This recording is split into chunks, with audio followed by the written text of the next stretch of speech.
मिल गया हमें। तो उन्होंने, यद्यपि सत्यार्थ प्रकाश हमने पहले पढ़ी थी, तो भी उन्होंने विशेष रूप से ये जोर देकर कहा कि सत्यार्थ प्रकाश का 7वां, 8वां और 9वां समुल्लास, उसका विशेष अध्ययन, स्वाध्याय और गहनता से उसका अध्ययन करें। तो ये समुल्लास जो है वो वास्तव में बहुत अच्छी प्रकार से और ध्यान देकर पढ़ने योग्य है। ईश्वर और वेद विषय यहाँ पर है, और ईश्वर जो है वो सबसे मुख्य विषय है। ईश्वर और वेद ये दोनों ही विषय सबसे मुख्य विषय है, संसार में सर्वाधिक महत्वपूर्ण विषय है। तो आइए इसको हम आरंभ करते हैं। अथ सप्तम समुल्लासारंभः अथेश्वर वेद विषय व्याख्यास्यामः। इसमें ऋग्वेद के मंत्र हैं, वो मैं पढ़ रहा हूँ। ओम ऋचो अक्षरे परमे व्योमन् यस्मिन् देवा अधिविश्वे निषेदुः यस्तन्न वेद किं ऋचा करिष्यति य इत्तद्विदुस्त इमे समासते। ये यजुर्वेद का मंत्र है। ओम ईशावास्यमिदं सर्वं यत्किंच जगत्यां जगत् तेन त्यक्तेन भुञ्जीथा मा गृधः कस्य स्विद्धनम्। फिर अब ऋग्वेद के ही 3 मंत्र हैं। ओम अहं भुवं वसुनः पूर्व्यस्पतिं रहं धनानि संजयामि शश्वतः मां हवन्ते पितरं न जन्तवोऽहं दाशुषे विभजामि भोजनम्। ॐ अहमिन्द्रो न पराजिज्ञ इद्धनं न मृत्यवेवतस्थे कदाचन सोममिन्मा सुन्वन्तो याचता वसुन मे पूरवः सख्येरुषाथन। ॐ अहं दागृणते पूर्व्यं वस्वहं ब्रह्म कृणवं मह्यं वर्धनम् अहं भुवं यजमानस्य चोदिता यज्जनः साक्षी विश्वस्मिन् भरे।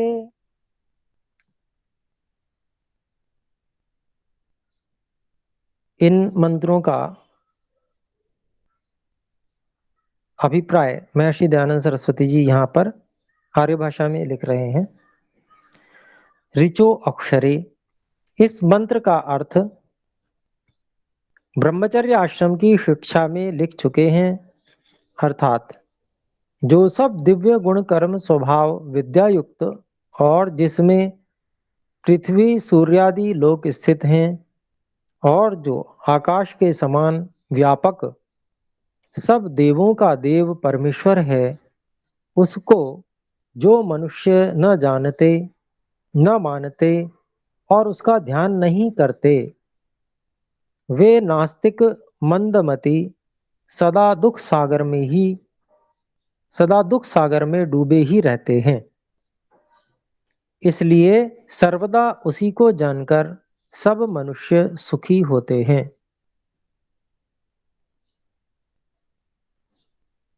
तो जो वास्तविक स्वरूप है, सच्चा स्वरूप है परमात्मा का, सर्वव्यापकता आदि गुणों से युक्त, ऐसे परमात्मा को ऐसा ही जानना, ऐसा ही मानना, ये सदा आवश्यक है। यदि हम क्लेशों से, दुखों से बचना चाहते हैं तो। फिर आगे प्रश्न है, वेद में ईश्वर अनेक हैं, इस बात को तुम मानते हो वा नहीं? उत्तर, नहीं मानते, क्योंकि चारों वेदों में ऐसा कहीं नहीं लिखा जिससे अनेक ईश्वर सिद्ध हों, किंतु यह तो लिखा है कि ईश्वर एक है। प्रश्न, वेदों में जो अनेक देवता लिखे हैं उसका क्या अभिप्राय है? यद्यपि प्रथम समुल्लास में ये सब काफी कुछ बता दिया है, तो भी यहाँ पर उसको फिर से ईश्वर विषय उपस्थित हो रहा है तो बता रहे हैं। देवता दिव्य गुणों से युक्त होने के कारण कहते हैं, जैसी कि पृथ्वी, परंतु इसको कहीं ईश्वर व उपासनीय नहीं माना है। देखो इसी मंत्र में कि जिसमें सब देवता स्थित हैं वह जानने और उपासना करने योग्य ईश्वर है। तो ये जो बात कही कि जिसमें सब देवता स्थिर हैं, स्थित हैं,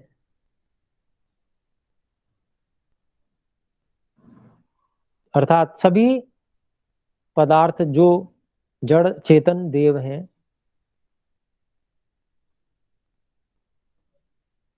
जो दिव्य गुणों से युक्त हैं, वो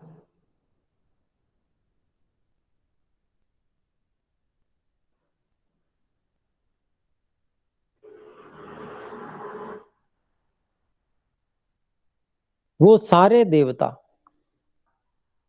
ईश्वर में हैं, ईश्वर में स्थित हैं, और ऐसे ईश्वर को ही जानना और ईश्वर की उपासना, ऐसे ईश्वर की ही उपासना करनी हो गया, ईश्वर को ऐसा ही समझते रहते हुए। फिर आगे कह रहे हैं, यह उनकी भूल है जो देवता शब्द से ईश्वर का ग्रहण करते हैं।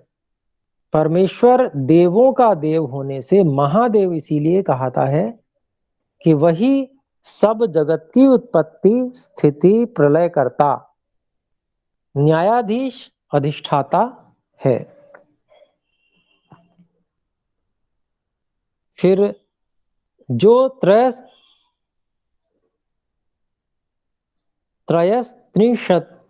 त्रिशता इत्यादि वेदों में प्रमाण है, इसकी व्याख्या शतपथ में की है कि 33 देव अर्थात पृथ्वी, जल, अग्नि, वायु, आकाश, चंद्रमा, सूर्य और नक्षत्र सब सृष्टि के निवास स्थान होने से 8 वसु बसाने वाले होने के कारण से ये 8 वसु हैं। फिर प्राण, अपान, व्यान, उदान, समान, नाग, कूर्म, कृकल, देवदत्त, धनंजय और जीवात्मा, ये 11 रुद्र इसलिए कहते हैं कि जब शरीर को छोड़ते हैं तब रोदन कराने वाले होते हैं, रुलाने वाले होते हैं। फिर तो ये 11 हो गए, 11 और 8 19। फिर संवत्सर के 12 महीने 12 आदित्य इसलिए हैं कि ये सबकी आयु को लेते जाते हैं। तो 12 और जोड़ दे 19 में तो 31।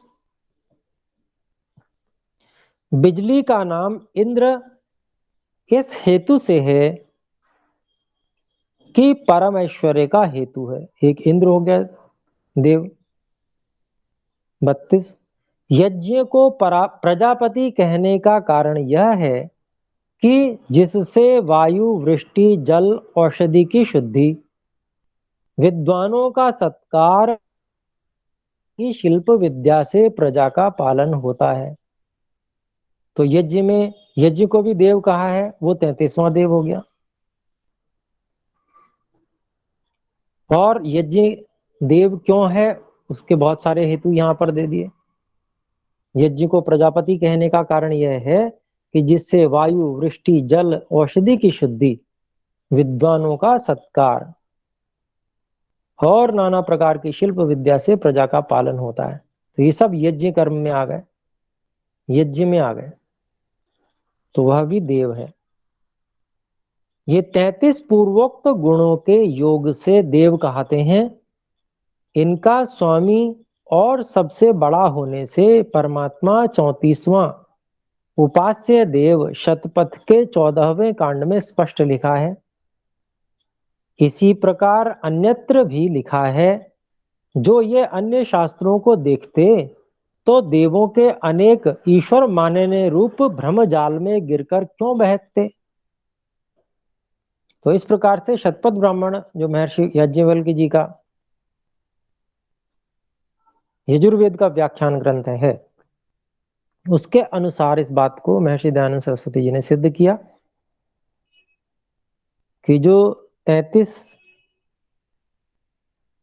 देव हैं वो कौन कौन से हैं उसको यहाँ पर बताया गया। वो उसी प्रकार से जो अभी पीछे बात कही गई कि जिसमें सब देवता स्थित हैं, तो परमात्मा में ही ये सब देवता जो 33 हैं वो हैं, स्थित हैं। तो ऐसा परमात्मा ही उपासना करने योग्य है, जानने और उपासना करने योग्य। तो जो एक है परमात्मा, उसको अनेक देवताओं के भ्रम में पड़कर कि अनेक देवता जो हैं, अनेक परमात्मा, अनेक ईश्वर हैं, ऐसा मानने रूप भ्रम जाल में यदि विद्या की प्राप्ति करते लोग तो नहीं पढ़ते।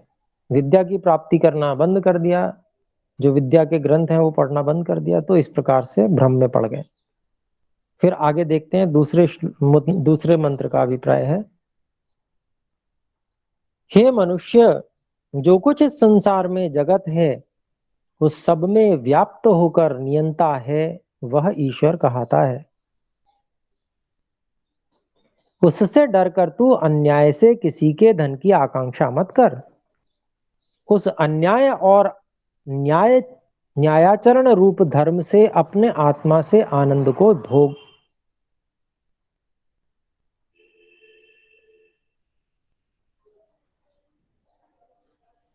तो अनेक लोग जो है ईश्वर में विश्वास नहीं रखते और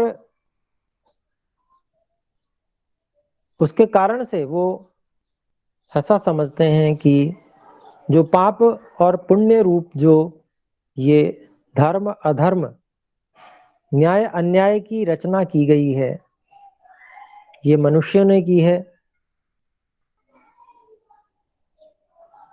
और अपने हिसाब से की है, कि जिससे हमारा अन्याय भी न्याय बन जाए और जो दूसरे लोग हैं उनका न्याय आचरण उनको बांध दिया जाए कि तुमको तो न्याय आचरण करना ही होगा, तुमको तो पाप से बचना ही होगा, तुमको तो पुण्य करना ही होगा। इस प्रकार का अनेक लोग कथन करते हैं। तो यह बात बिल्कुल झूठ है। उन लोगों का ऐसा मानना स्पष्ट रूप से नास्तिकता का द्योतक है कि वे लोग नास्तिक हैं। ईश्वर की व्यवस्था सबके लिए समान है और यह देखने में भी आती है। ऐसा निर्णय करना कि जिन लोगों के पास में धन संपदा है वे लोग अधिक सुखी हैं, सुखभोग सामग्री होते हुए भी वे लोग सुखी नहीं है, अनेक बार ऐसा होता है क्योंकि धार्मिक नहीं होते हैं।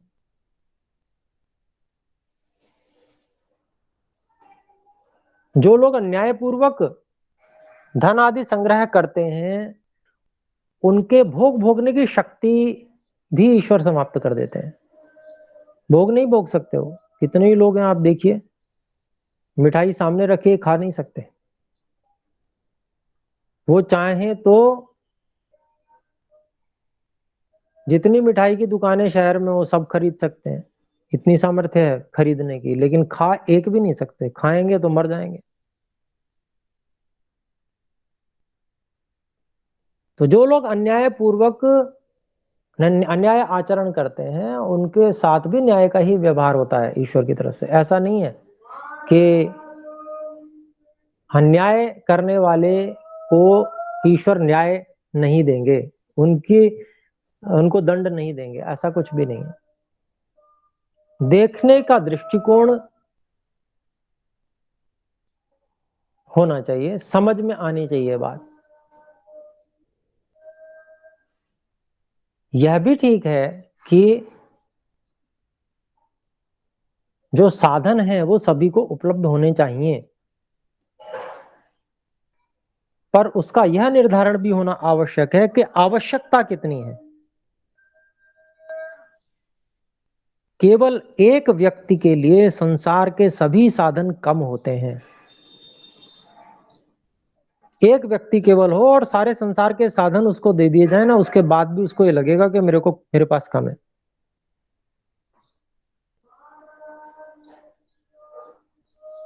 तो ये आवश्यकता का निर्धारण कौन करेगा? समाज का वातावरण आज एक दूसरे की देखा देखी आज आवश्यकताओं का निर्धारण कर रही है, पर वास्तव में आवश्यकता है कितनी?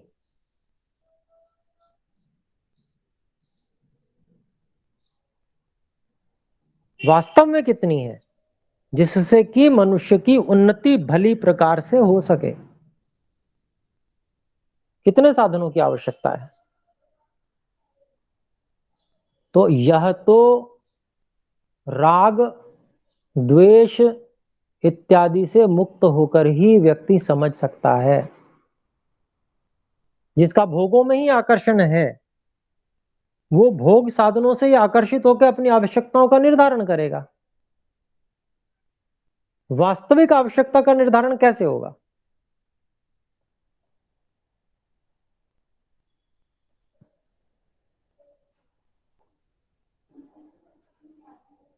आज संसार में विज्ञान के आधार पर साधनों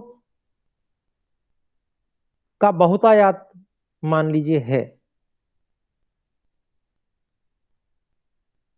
तो उसका वितरण किस प्रकार से होना चाहिए? कौन निर्धारण करेगा ये?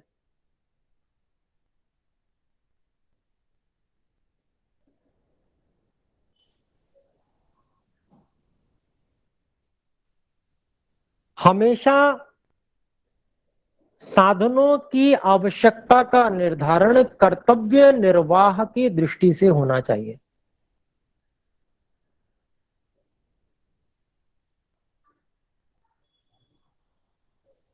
कर्तव्य के निर्वाह का निर्धारण कौन करेगा?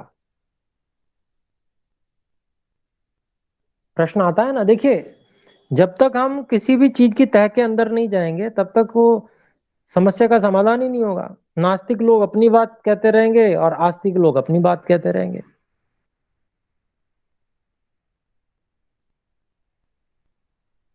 समझ कैसे बनेगी कि सही क्या है? और जब तक ये पता नहीं चलेगा सही क्या है, तब तक हम अपनी पूरी शक्ति कैसे लगा पाएंगे उसकी ओर? हम भ्रमित रहेंगे, हम व्यर्थ में आकर्षित होते रहेंगे, जिधर आकर्षित आकर्षित होने की आवश्यकता ही नहीं है उस ओर आकर्षित होते रहेंगे। हम अपने विचारों पर दृढ़ ही नहीं हो पाएंगे। हमारी ऋषियों के प्रति, वेद के प्रति, ईश्वर के प्रति श्रद्धा ही नहीं जग पाएगी। हमें जो लोग नास्तिक हैं उनकी बातें भी बढ़िया लगने लगेंगी। कहते हैं ना कि एक व्यक्ति सुन रहा था, तो दो विरोधी बात कह रहे थे लोग, तो उसकी बात सुनी तो कहता भाई बात तो आपकी भी ठीक लग रही है। फिर दूसरा पक्ष सुना तो कहता भाई बात आपकी भी ठीक लग रही है। अब दोनों विपरीत बातें सही कैसे हो सकती हैं दोनों?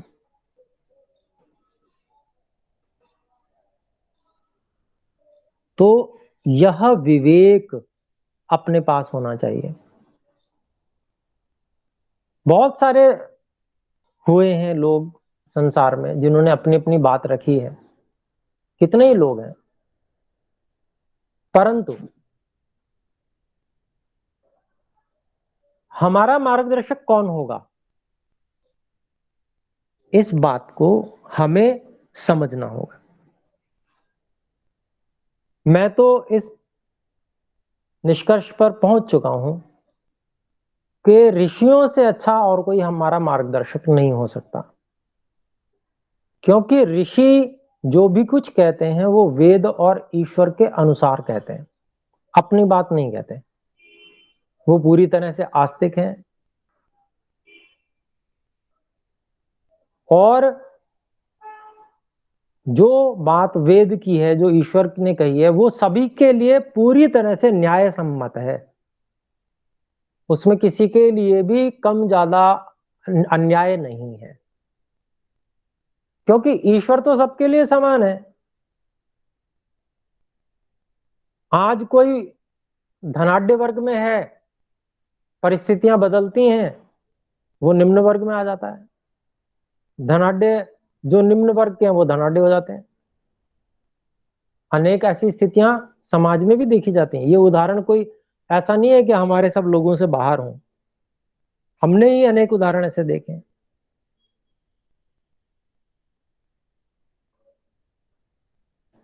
धन वैभव के कारण से एक व्यक्ति सम्मानित है, वो धन वैभव से रहित हो जाता है, कोई विशेष उसकी समाज में पूंछ नहीं रहती। एक व्यक्ति पुरुषार्थ करता है और अनुकूल परिस्थितियां होती हैं तो वह आगे बढ़ता जाता है और धनाढ्य बन जाता है, वो अधिक सम्मान प्राप्त करने लगता है समाज के अंदर। तो ये जो व्यवस्था है, व्यवस्था आज जो बनी हुई है कि जो अधिक धनी है वह अधिक सम्मान का पात्र है, ये ऋषियों की व्यवस्था है ही नहीं। ये सोचने का ढंग भी गलत है। ऋषियों की व्यवस्था तो ये है कि वित्तम बंधु वयः कर्म विद्या भवती पंचमी एतानी माने स्थानानि गरियो यद यद उत्तरम। ये पीछे अभी पढ़ के भी आए हम। जो जो बाद बाद वाले हैं वो अधिक अधिक सम्मान के योग्य हैं, अर्थात विद्या वाला सबसे अधिक सम्मान के योग्य है, विद्या और आचरण से संपन्न।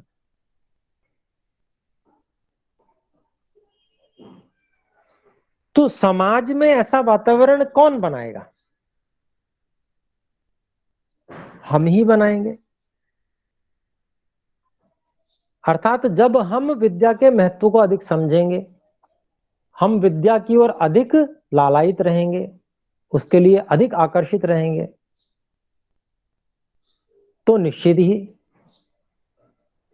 वैसा वातावरण बनेगा। और वैसा वातावरण बनेगा तो जो विद्या वाला होगा उसका अधिक सम्मान होगा, धन वाले का भी सम्मान होगा। लेकिन अगर तुलना की जाएगी, मान लीजिए दो लोग हैं, विद्या वाले और धन वाले, तो पहले विद्या वाले का सम्मान किया जाएगा। तो एक वातावरण बनेगा, उस वातावरण के अंतर्गत सब लोग विद्या की ओर अधिक आकर्षित होंगे। और अगर हम विचार कर भी देखें तो विद्या अधिक फलदायी है धन की अपेक्षा।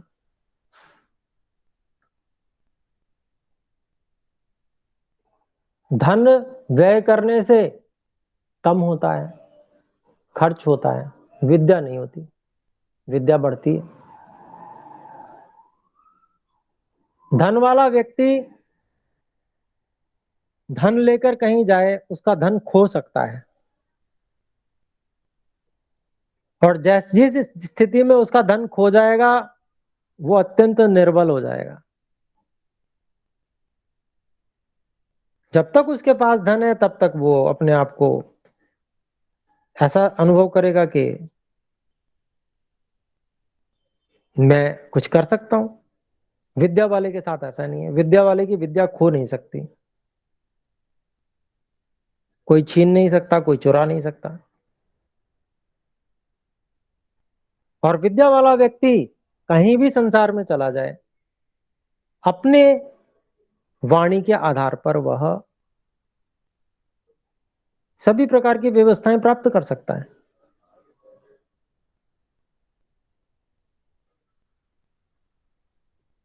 ऐसा नहीं है कि केवल धन होगा तभी व्यक्ति कुछ कर सकता है। विद्या वाला व्यक्ति भी कुछ न हो तब भी बहुत कुछ कर सकता है। ठीक है, प्रयास कुछ करने पड़ेंगे आरंभ में, ये तो निश्चित बात है। धन वाला तो जेब से बस इतना प्रयास करना पड़ेगा कि जेब से धन निकाला और खर्च कर दिया। विद्या वाले को आरंभ में कुछ अधिक प्रयास करने होंगे।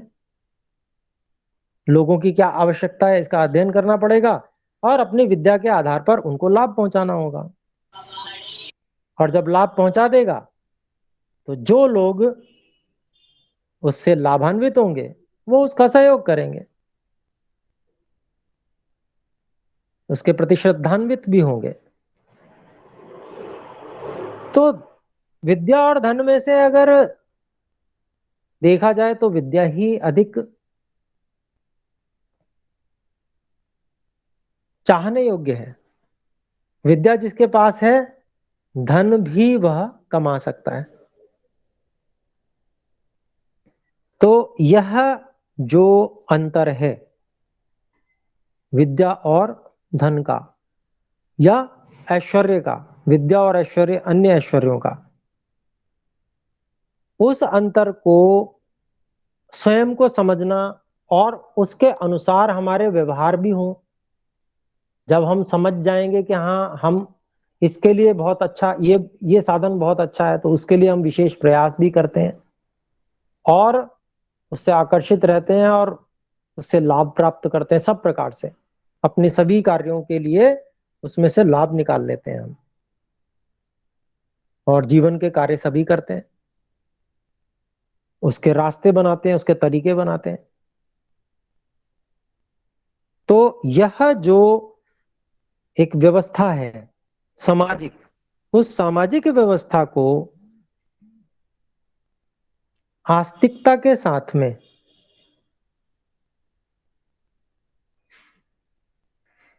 बनाना ये बहुत आवश्यक है। ऋषियों के अनुकूल व्यवस्था बनाना ये आवश्यक है।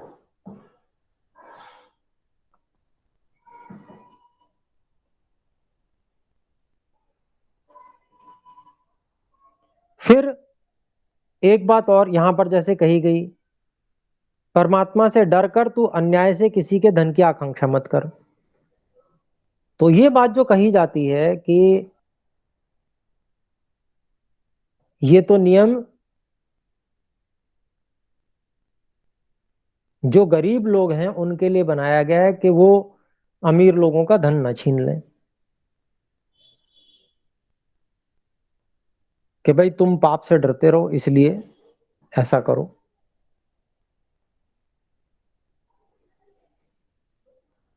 तो यह जो कहना है ये कहां तक युक्ति संगत है इसके विषय में विचार करना चाहिए।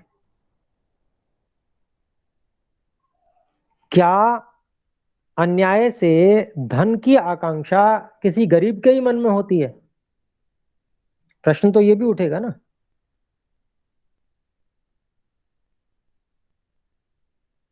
जो व्यक्ति धन संपन्न है उसके मन में अन्याय से किसी के धन को हड़पने की इच्छा उसके मन में नहीं आ सकती क्योंकि वो धन संपन्न है। क्या ये सिद्धांत सही है? तो कहने वाले को पहले ये भी तो सोचना चाहिए कि ये सिद्धांत यूनिवर्सली लगता है, हर व्यक्ति पे लगता है, चाहे संसार का सबसे बड़ा अमीर व्यक्ति भी क्यों ना हो। वो और चाहता है कि बाकी लोगों का जितना है ना ये भी मेरे पास ही आ जाए। यही स्थिति है, आप देख लीजिए। और ऐसा ना हो तो ये लूट खसोट और ये और अधिक स्थिति कैसे कहाँ देखे, मतलब देखने को मिलेगी अगर ऐसी स्थिति ना हो। तो वह लोभ गरीब के ही मन में नहीं है, अमीर के मन में उससे और अधिक जाला है। तो ये नियम ईश्वर ने गरीब के लिए ही केवल बनाया है। ये जो कहने वाला व्यक्ति है उसकी बुद्धि को क्या कहा जाए,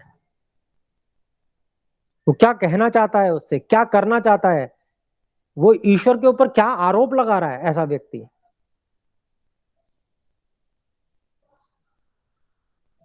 जबकि परमात्मा ने तो सभी के लिए एक समान ये बात कही। तेन त्यक्तेन भुंजीथ मां गृधः कस्य स्विद् धनम। परमात्मा ने तो इसलिए ये बात कही कि तुम धन के लालच में पड़ोगे तो मारे जाओगे। और हो रहा है ऐसा, देख लीजिए, जो धन के लालच में ज्यादा पड़ जाता है वो मारा जाता है, अपना ही जीवन समाप्त कर लेता है वो धन के लोभ में। इसलिए कहा कि लालच मत करो। रास्ते में पड़ा हुआ करोड़ रुपया मिल जाए आपको, क्या करोगे? धीरे से किनारे से साइड से होके निकल जाइए, बच जाएंगे आप। और जो कहीं लोभ आ गया ना उस 1 करोड़ रुपए को उठाने का या 1 अरब रुपए को उठाने का, रही सही शांति समाप्त हो जाएगी, जीवन संकट में आ जाएगा।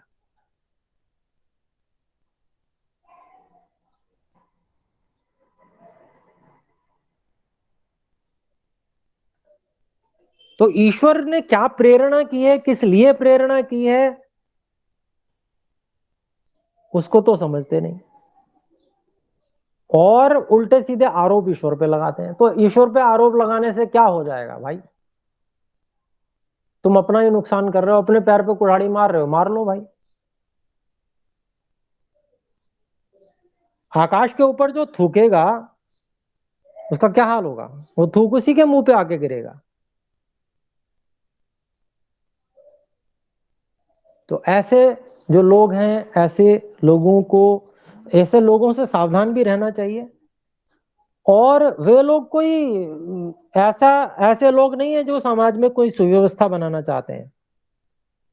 ऐसे लोग हैं जो केवल अपनी दुकानदारी चमकाना चाहते हैं, कि दूसरे की दुकान चमक रही है तो उसका खंडन करके मैं अपनी दुकान चमका लूं, बस यही उद्देश्य रहता है इन लोगों का। सीधी सी बात यह है कि जो ईश्वर के नियमों का खंडन कर रहा है वह व्यक्ति समझने योग्य, मानने योग्य व्यक्ति नहीं है। सीधी सी बात यह है, कम से कम जो व्यक्ति ईश्वर के बनाए हुए नियमों का सम्मान करते हुए सारे नियमों को बनाना चाहता है, चलाना चाहता है, समाज में सुधार करना चाहता है, वह व्यक्ति अनुकरणीय है। जो ईश्वर के और ऋषियों के बताए मार्गों का उल्लंघन करके कोई कार्य करना चाहता है, वो व्यक्ति अनुकरणीय कदापि नहीं हो सकता, किसी भी हाल में नहीं हो सकता। मैंने बीच में ये बातें इसलिए ले ली क्योंकि अब ये जो मंत्र है वो मंत्र अपने आप में बहुत गहरी बातें लिए हुए हैं। वे हर उस व्यक्ति के लिए है जो सामर्थ्यवान है। क्यों कहा कि तेन त्यक्तेन भुंजी था, त्याग पूर्वक भोग कर, क्यों कहा? इसीलिए कहा कि तेरी सामर्थ्य ही नहीं है कि तू जितना तुझे मिला है वो सब भोग कर पाए।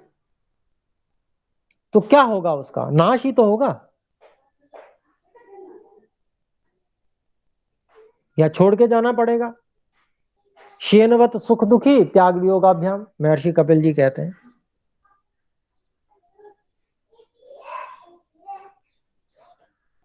मांस का टुकड़ा लेकर मांस भक्षी पक्षी उड़ा जा रहा था, इसका क्या अभिप्राय हुआ? अगर भूखा होता तो पहले उसको कहीं रखकर खा लेता। इसका मतलब पेट भरा हुआ था, अतिरिक्त मांस का टुकड़ा कहीं छुपाने जा रहा था। दूसरे मांस पक्षी पक्षी जो भूखे थे वो उन्होंने देखा और उस पर आक्रमण कर दिया।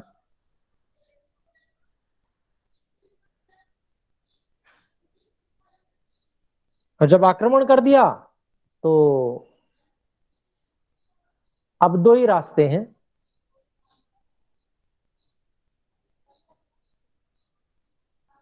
या तो अपने जीवन से भी हाथ धो,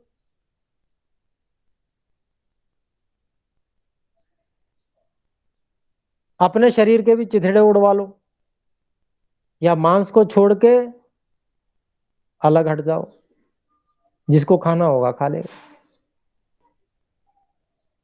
तो ये महर्षि कपिल बताते हैं कि भाई या तो त्याग कर दो या नहीं तो त्याग करवा दिए जाओगे। बलवान बहुत सारे हैं संसार में, नहीं अगर मान लो वो भी धार्मिक हो जाए तो ईश्वर से बड़ा और कौन बलवान है? नहीं छोड़ोगे तो ईश्वर तो छुड़वा ही देंगे, और ऐसे छुड़वाएंगे कि पता भी ना चले, कानो कान खबर नहीं होगी, डायबिटीज हो जाएगी। अब खाओ कितनी मिठाई खाते हो। तो बलवानों से बड़ा बलवान भी तो है इस संसार में, जो सबका राजा है। तो इसीलिए कहा तेन त्यक्तेन भुंजीथ, इसलिए त्याग पूर्वक भोग करो, इकट्ठा मत करो ज्यादा। ठीक है तुम्हारी सामर्थ्य अधिक है, बहुत अच्छी बात है, तो पुण्य कमाओ ना। जो ईश्वर का पुण्य रूपी बैंक है उसके अंदर जमा करो, सब लोगों की सेवा करके। तुम्हारे पास अधिक सामर्थ्य है, दूसरों को सामर्थ्यवान बनाने के लिए प्रयास करो। उनमें विद्या की कमी है तो गुरुकुल खोलो, उनके बच्चों को गुरुकुलों में पढ़ाओ, सामर्थ्यवान बनाओ। उनके यहाँ भोजन का अभाव है तो भोजन की व्यवस्था करवाओ। उससे भी अच्छा उनके लिए रोजगार का प्रबंध कर दो, जिससे कि वो अपनी रोटी खुद कमा सकें। दो प्रकार से कार्य करना होता है।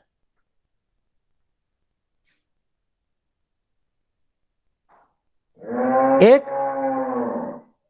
किसी की कमी को साक्षात रूप से पूरी करने का प्रयास करना।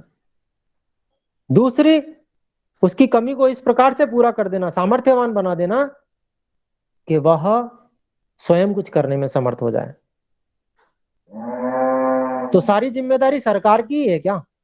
नहीं, यहां पर जिम्मेदारी सबको दे रहे हैं परमात्मा। देखिए तेन त्यक्तेन भुंजीथ, इसलिए त्याग पूर्वक भोग कर, ये जिम्मेदारी दे रहे हैं, सारे समाज को ये जिम्मेदारी दे रहे हैं।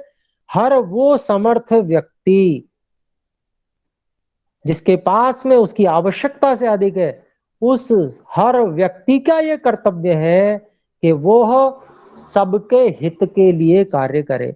और ये व्यवस्था अगर हो जाए, इस तरह इसको मानने लगे, ईश्वर की बात को सब लोग मानने लगे, फिर कहां अभाव रह जाता है समाज में। तो बात यह है कि सही बात समझाने और समझने की आवश्यकता है, और उस पर फिर आचरण करने लगे, तो उसके लिए प्रयास करना चाहिए। ऋषियों के अनुकूल व्यवस्थाएं बनाने के लिए पहले स्वयं अच्छी व्यवस्थाओं को हम अपने ऊपर लागू करें, अपना एक समूह बनाएं, जिस समूह में उन सब व्यवस्थाओं का हम पालन कर रहे हों, वह समूह निश्चित रूप से इतना बढ़ता चला जाएगा, इतना बढ़ता चला जाएगा कि वो सारे विश्व को आप्यायित करेगा, वो सारे विश्व को अपने अंदर समेट लेगा। हर व्यक्ति उसमें सम्मिलित हो जाएगा उस समूह में। क्यों? क्योंकि वह समूह ईश्वर के बनाए हुए नियमों के अनुसार आचरण करने वाला है।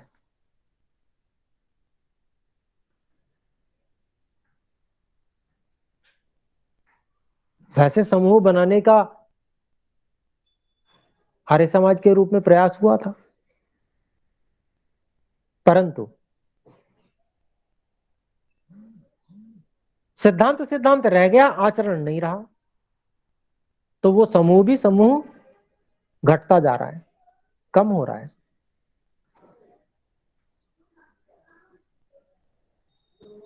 बात यह है कि सही सिद्धांतों को जानना मात्र काफी नहीं होता, सही सिद्धांतों को आचरण रूप में पालन करना, या खाली नाम लेकर के हम उनको मानते हैं। महर्षि दयानंद जी को हम मानते हैं, महर्षि दयानंद जी को मानते हैं।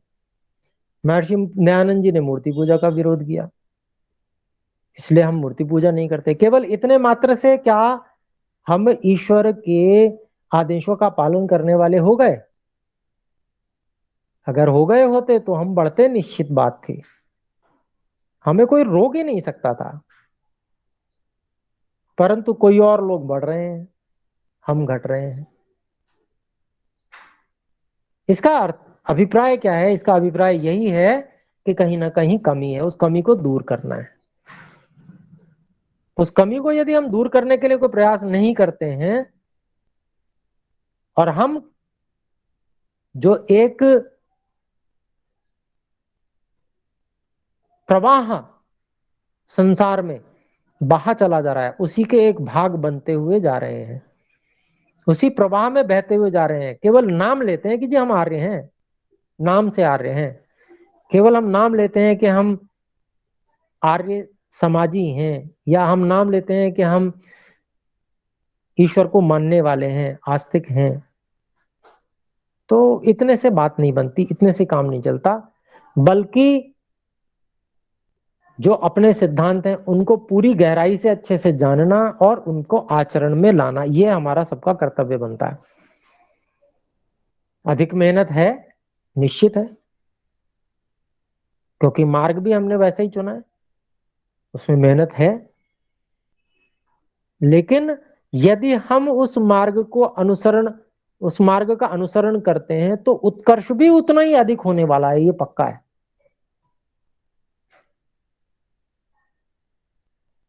हम आजकल की स्थिति को ना देखें कि अब आर्य समाजों की क्या स्थिति है या वगैरह, उसको ना देखें वहां, उसको इसलिए ना देखें कि वहां पर जो वास्तविकता में आस्तिक, वास्तविकता में महर्षि दयानंद सरस्वती जी के नियमों के अनुसार चलने वाले लोग बहुत कम है,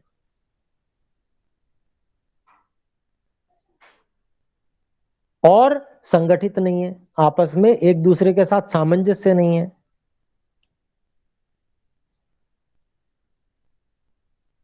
और व्यक्तिगत अभिमान से ग्रसित हैं,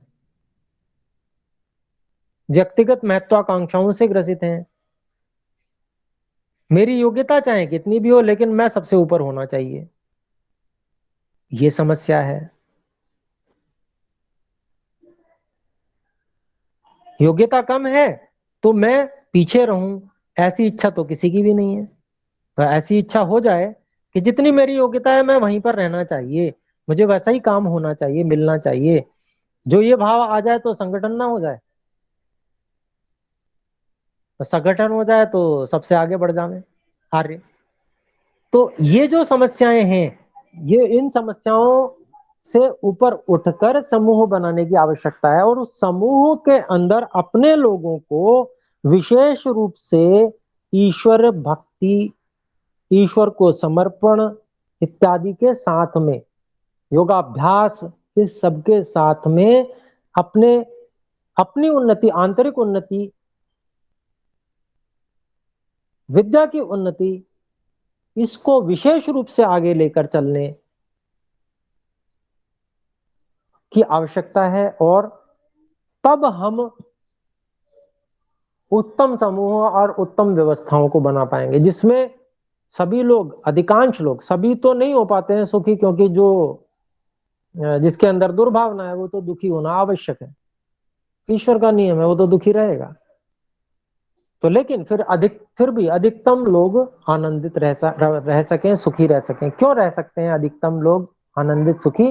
क्योंकि वह प्रवाह जो आज विपरीत दिशा में जा रहा है, वह प्रवाह सही दिशा में बहने लगेगा, और जब सही दिशा में प्रवाह प्रवाह बहता होगा तो उस प्रवाह में बहने वाले लोग, क्योंकि प्रवाह में बहने वाले लोग अधिक होते हैं, प्रवाह का संचालन करने वाले लोग कम ही होते हैं सदा। इसलिए प्रवाह का संचालन करने वाले हम लोग हो जाएं, हम में वो प्रेरणाएं जग जाएं, हम में वो सत्य जग जाए, सत्य के प्रति समर्पण जग जाए, तो यह कार्य संभव है। तो यहां पर जो बातें ऋषियों की हैं और जो बातें परमात्मा की हैं, उन बातों का कोई तोड़ नहीं है, उसका कोई मुकाबला नहीं कर सकता। यह बात अपने लोगों को समझनी चाहिए। हम शॉर्टकट ढूंढते हैं जी, सबको बराबर कर दो,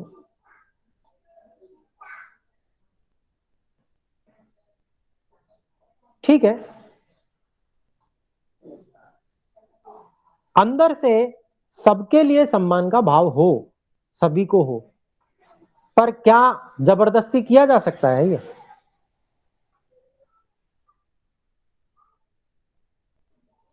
कानून बन जाएगा, कानून बनने के बाद में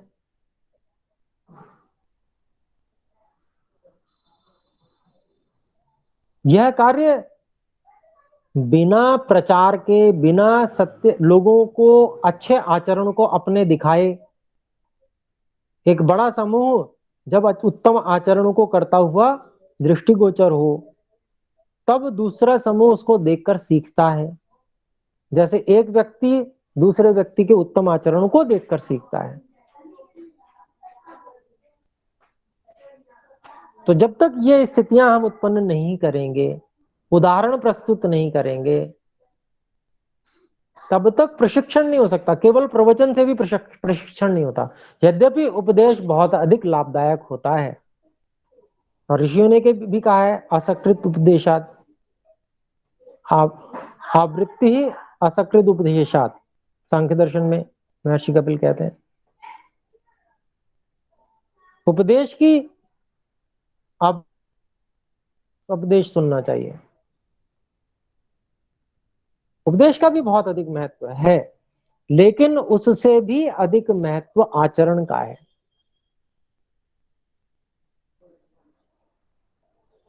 और एक व्यक्ति के आचरण का नहीं, बल्कि समूह के आचरण का है। एक समूह ही उदाहरण के रूप में आना चाहिए। व्यक्तिगत आचरण तो हो ही, क्योंकि व्यक्तिगत आचरण नहीं होगा तो समूह कैसे बनेगा ऐसे लोगों का। तो अपने लोगों के आचरण सुधरें, अच्छे सुंदर उत्तम आचरण वाले हम हों, समर्पण वाले हों, ईश्वर के प्रति, ऋषियों के प्रति समर्पण वाले हों, हमारा समूह हो, समूह में सब व्यवस्थाएं उत्तम हों, और फिर हम उस उदाहरण को प्रस्तुत करें। वो एक मॉडल होगा, उस मॉडल को हम प्रस्तुत करें कि ये मॉडल है, देखो इस मॉडल के अनुसार सब जगह व्यवस्थाएं होंगी तो सब लोग सुखी रहेंगे। तो यह स्थिति बननी चाहिए। आगे हम देखते हैं, अगला मंत्र है, ईश्वर सबको उपदेश करता है कि हे मनुष्यों, मैं ईश्वर सबके पूर्व विद्यमान, सब जगत का पति हूं। मैं सनातन जगत कारण और सब धनों का विजय करने वाला और दाता हूं। मुझ ही को सब जीव जैसे पिता को संतान पुकारते हैं वैसे पुकारें। मैं सबको सुख देने हारे जगत के लिए नाना प्रकार के भोजनों का विभाग पालन के लिए करता हूं। तो यह ईश्वर उपदेश कर रहे हैं।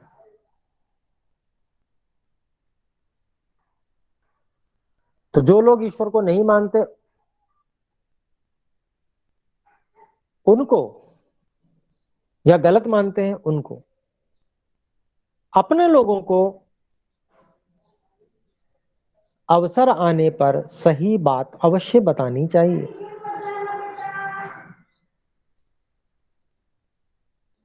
वे माने या ना माने, दोनों बातें हो सकती हैं, मान भी सकते हैं और हो सकता है ना भी माने। लेकिन हमारा कर्तव्य समाप्त नहीं होता। जब जब अवसर आए तो हमको विनम्रता पूर्वक सही बात को बताना चाहिए, भिन्न भिन्न ढंगों से बताना चाहिए, शब्दों में परिवर्तन करके बताना चाहिए। एक प्रकार के शब्दों का संयोजन अनेक बार समझ में नहीं आता,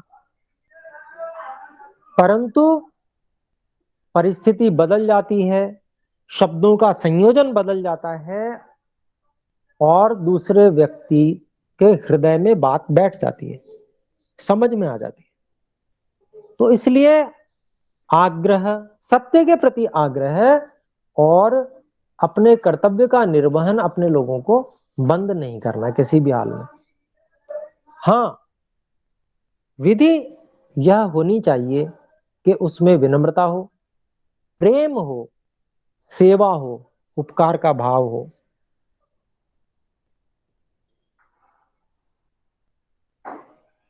आचरण हमारा इस प्रकार का रहना चाहिए कि दूसरे को यह लगे कि हमारा शुभ चाहने वाला व्यक्ति है, हमारे लिए हमेशा ये उत्तम ही विचार करता है, उत्तम ही हमें सुझाव देता है। जब यह स्थिति जब हम उत्पन्न कर लेते हैं तो हम श्रद्धा और विश्वास के योग्य हो जाते हैं, और एक शब्द संयोजन कभी काम नहीं भी आवे तो दूसरा संयोजन, तीसरा संयोजन, चौथी प्रकार से बात को कहना, पांचवी प्रकार से बातों को समझाना, छठी प्रकार से उदाहरण प्रस्तुत करना, हमारी बात निश्चित रूप से कभी न कभी प्रभावशाली हो ही जाती है। तो ईश्वर जब स्वयं इस बात को बता रहे हैं, उपदेश कर रहे हैं कि देखो मैं ही इस संसार का स्वामी हूं, ईश्वर कह रहे हैं, और वेद में कह रहे हैं, बता रहे हैं, बताना ही पड़ेगा, नहीं बताएंगे तो समझ में कैसे आएगा। और जो वास्तविकता है उसको बताने में कोई गलती भी नहीं है। कई लोग कहते हैं लो जी अभिमान कर रहा है ना, अभिमान की क्या बात है? अभिमान तो वहां है जब व्यक्ति में सामर्थ्य नहीं है और उसे वो बढ़ा चढ़ा कर दिखा रहा है, वो अभिमान है। जो वास्तविकता है, अगर कोई व्यक्ति इस बात को प्रकट करता है तो वो अभिमान नहीं है, वो सत्य है।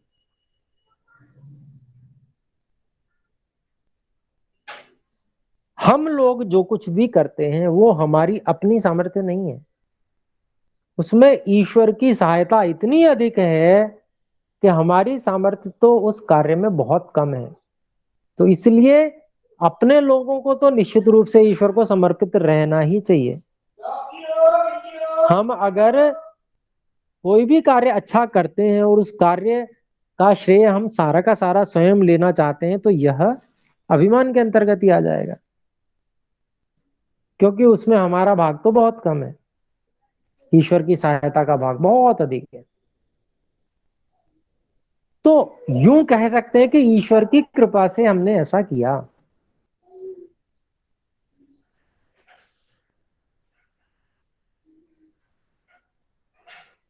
लेकिन जो सारे संसार का स्वामी वास्तव में है, जिसने सारे ब्रह्मांड का निर्माण किया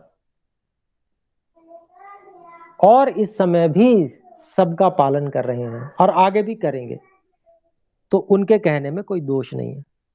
उनको तो बताना ही है, उनको तो ज्ञान कराना ही है। और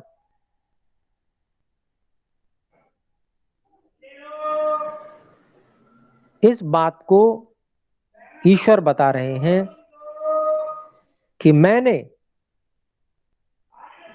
नाना प्रकार के भोजनों का विभाग सब प्राणियों के पालन के लिए किया है और कर रहे हैं, करता हूं, ये बात कही है ना, करता हूं।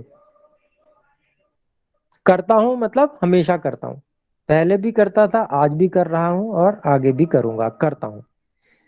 फिर आगे कहते हैं मैं परमेश्वरवान सूर्य के सदृश सब जगत का प्रकाशक हूं, कभी पराजय को प्राप्त नहीं होता और न कभी मृत्यु को प्राप्त होता हूं। मैं ही जगत रूप धन का निर्माता हूं, सब जगत की उत्पत्ति करने वाले मुझ ही को जानो। हे जीवों, ऐश्वर्य प्राप्ति के यत्न करते हुए तुम लोग विज्ञानादि धन को मुझसे मांगो और तुम लोग मेरी मित्रता से अलग मत होवो, क्योंकि अब ये ईश्वर सबको बता रहे हैं, स्वयं मंत्र के माध्यम से सबको बता रहे हैं, हम सबको बता रहे हैं। तो ईश्वर से अधिक बड़ा मित्र तो कोई हो ही नहीं सकता, जो सदा सहायक, हर तरह से सब प्रकार से साथ निभाने वाले, हम भूल जाएं तो भी साथ ना छोड़ें। तो इसलिए इसलिए ईश्वर कहते हैं कि तुम मेरी मित्रता से अलग मत हो, क्योंकि ईश्वर की मित्रता में रहने से ही सबसे अधिक लाभ मिलने वाला है। फिर अगले मंत्र में कहते हैं हे मनुष्यों, मैं सत्य भाषण रूप स्तुति करने वाले मनुष्य को सनातन ज्ञान आदि धन को देता हूं। मैं ब्रह्म अर्थात वेद का प्रकाश करने हारा और मुझको वह वेद यथावत कहता, उससे सबके ज्ञान को मैं बढ़ाता। मैं सत्पुरुष का प्रेरक, यज्ञ करने हारे को फल प्रदाता और इस विश्व में जो कुछ है उस सब कार्य का बनाने और धारण करने वाला हूं। इसलिए तुम लोग मुझे छोड़कर किसी दूसरे को मेरे स्थान में मत पूजो, मत मानो और मत जानो। तो ये 5वें श्लोक का अभिप्राय है और इसमें बड़े स्पष्ट रूप से परमात्मा ने, ईश्वर ने यह निर्देश किया है कि जो सत्य भाषण रूप स्तुति को करने वाला मनुष्य है उसी को सनातन ज्ञान आदि धन को देने वाला हूं। मतलब धनों में ज्ञान सर्वश्रेष्ठ धन है। ज्ञान धनों में सर्वश्रेष्ठ धन है, इसलिए ज्ञान को सबसे पहले रखा, उसके बाद में आदि लगा दिया। तो सनातन ज्ञान आदि धन को देता हूं। किनको देता हूं? जो सत्य भाषण रूप स्तुति रूप स्तुति स्तुति करने वाले जो मनुष्य हैं, सत्य भाषण ही करते हैं, सब लोगों को सत्य ही जनाते हैं, यथार्थ को जानकर यथार्थ को ही प्रस्तुत करते हैं और ऐसा करने से वो परमात्मा की ही स्तुति कर रहे हैं, ऐसा समझना चाहिए। तो ऐसे लोगों को ही अंदर से, अंतः प्रेरणा से ईश्वर ज्ञान को बढ़ाते जाते हैं, बढ़ाते जाते हैं, बढ़ाते जाते हैं। अनुभव कर सकते हैं, करके देख लीजिए, ये सत्य है बिल्कुल। फिर आगे कहते हैं, मैं ब्रह्म अर्थात वेद का प्रकाश करने हारा। ये स्पष्ट बता रहे हैं कि वेद मैंने ही दिए हैं, मुझको यह वह वेद यथावत कहते हैं। ये वेद जो है मेरे विषय अर्थात परमात्मा के विषय में जैसा जैसे परमात्मा है वैसा ही बताते हैं। उससे सबके ज्ञान को मैं बढ़ाता, अर्थात वेदों को पढ़ने पढ़ाने से सबके ज्ञान को बढ़ाने वाले हैं ईश्वर।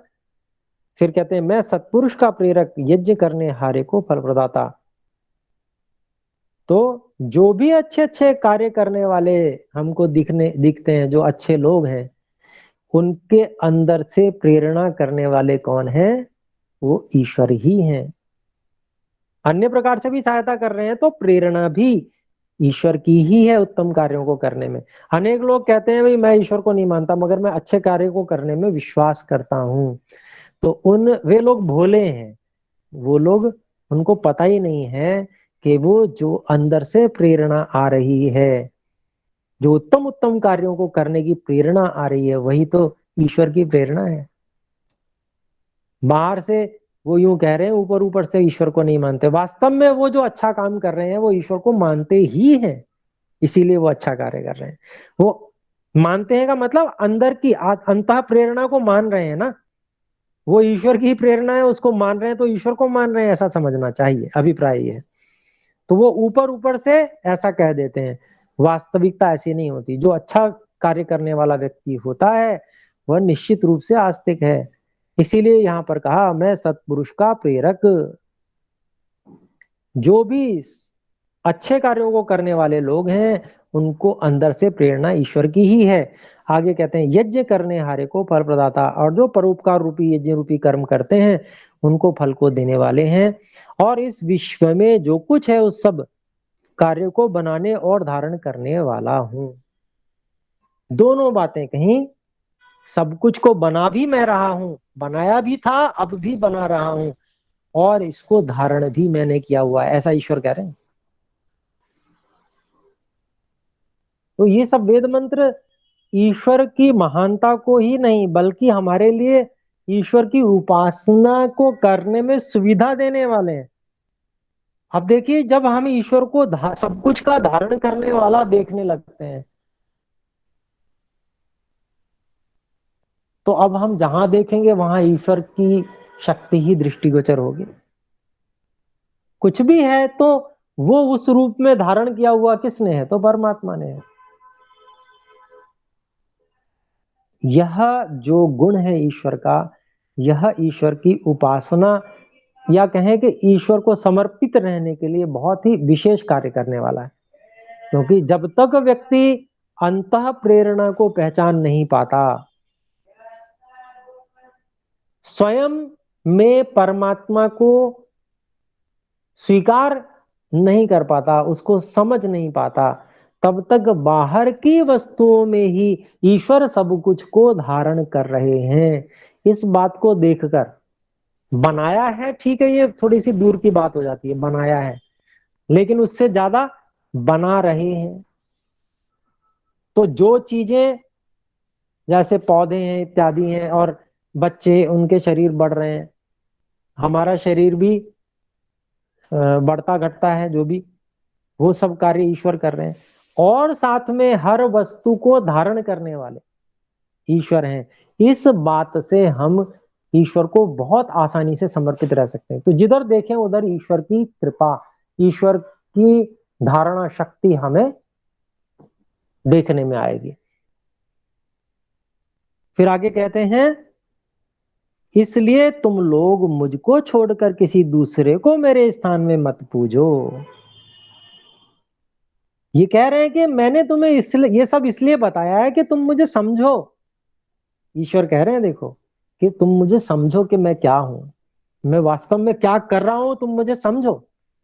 और जब तुम मुझे समझने लगोगे तो मेरे को छोड़कर तुम किसी की उपासना कर ही नहीं सकते। जड़ पदार्थों की उपासना तो दूर की बात है। जड़ पदार्थों को धारण करने वाले भी तो परमात्मा ही है, वो भी वहीं पर उपस्थित है।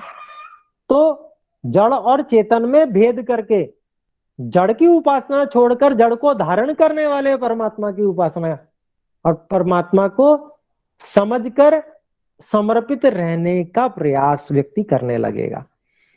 तो यह भेद करके ईश्वर की उपासना ही करनी, ईश्वर को ही पूजना, यह कह रहे हैं। इसलिए तुम लोग मुझको छोड़कर किसी दूसरे को मेरे स्थान में मत पूजो, मत मानो और मत जानो।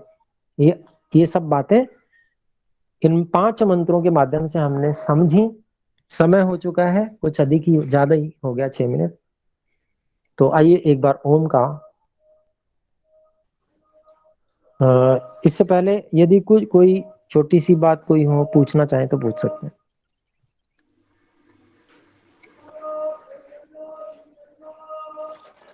ओम गुरु जी। जी कहें। जी जैसे हे मनुष्यों, जो कुछ इस संसार में जगत है, संसार में जगत का मतलब जी वो विवक्षा है, कहने का ढंग है। मान लीजिए एक ना, एक ढंग से कहा जा रहा है, उसके भाव को ही समझना है, ठीक है।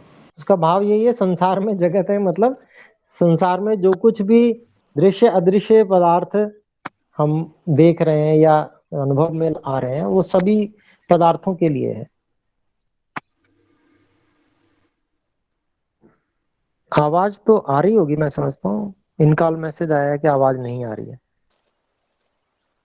आ रही है सारी। आ रही है ना जी, ठीक है। तो ठीक है, देखिए जो भी कुछ बात कही जाती है तो वहां से हमको भाषा में से भावों को जो वहां पर दिया जा रहा है उसको अपने को समझना है। तो आइए मिलकर एक बार ओम का उच्चारण करें। ओ,